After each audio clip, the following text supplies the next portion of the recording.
So on to yet another type of trait. This particular version of a trait is referred to as a multiple allele trait. Now the name itself is a bit of an oddity. Typically when you hear the word multiple, it always means more than one. But what has been normal up to this point? What has been normal is the number 2, as in there are always 2 different alleles for any particular trait. It might have been that pea plants were either tall or short, or it might have been that fur was either brown or black, or there was an allele for red flower petals or white flower petals, but there were always only 2 options. That was the norm. In a multiple allele trait, what makes it different and what makes the multiple is more than 2 options. In this case, we're going to use the example of blood type to represent a trait that has more than 2 options for alleles. You're probably a little bit familiar with blood types, and you see them pictured on the screen here. There are 4 blood types: type A, type B, type AB, and type O. Although you may even know your own blood type, my guess is you don't really know what that means. So a little anatomy lesson to start here. What you see pictured are supposed to be red blood cells.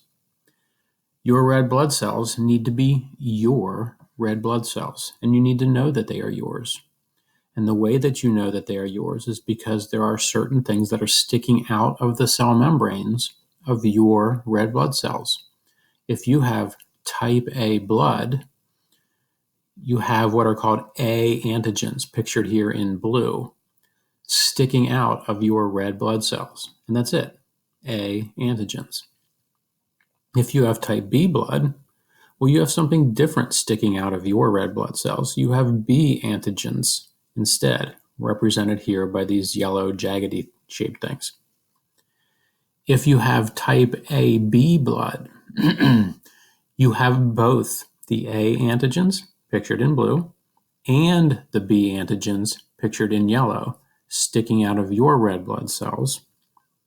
And finally, if you have type O blood, you lack both of them. You lack any A antigens. You also lack any B antigens. There is no such thing as an O antigen. It simply means you lack both A and B. Well, genetically, how did that come to pass? The reason it came to pass, and the reason that multiple alleles are multiple, meaning more than 2, is because there are 3 options. The same rule applies in terms of you inheriting genes. You inherit 1 gene for blood type from your mom, and you inherit 1 gene for blood type from your dad. You still just get a pair. But there are multiple versions to choose from. There are more than 2. There are 3. So you could have, represented here with the capital letter I with a superscript A, the A allele, capital I with the superscript B for a B allele. Now you'll notice both of those are capital letter I's. The reason that they are capital is because they do represent dominant. And because both A and B are both capital, they are both dominant, they represent what you learned about earlier, which is a codominant trait. So this is both codominant and multiple allele. Finally, the third option, you'll notice, is a lowercase letter I. No need for a superscript because there is only one recessive, and that recessive is for the O allele. So 3 possible alleles, thus making it a multiple allele trait, but you still only inherit 2 genes, 1 from mom, 1 from dad. Because there are those 3 possibilities, you end up with all of these 6 possibilities for genotypes as listed down below. You could be homozygous A, in which case you'd inherit type A blood. But you could be heterozygous for A and still have type A blood, and you wouldn't know the difference.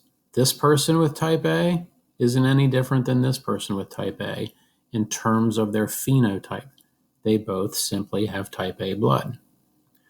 You could be homozygous for B and have type B blood, or heterozygous and also have type B blood. Again, you wouldn't know the difference from looking at their blood. You could inherit a gene for A and a gene for B, and because they are co-dominant, remember the word mixture, you end up with your red blood cells that have both A and B mixed together.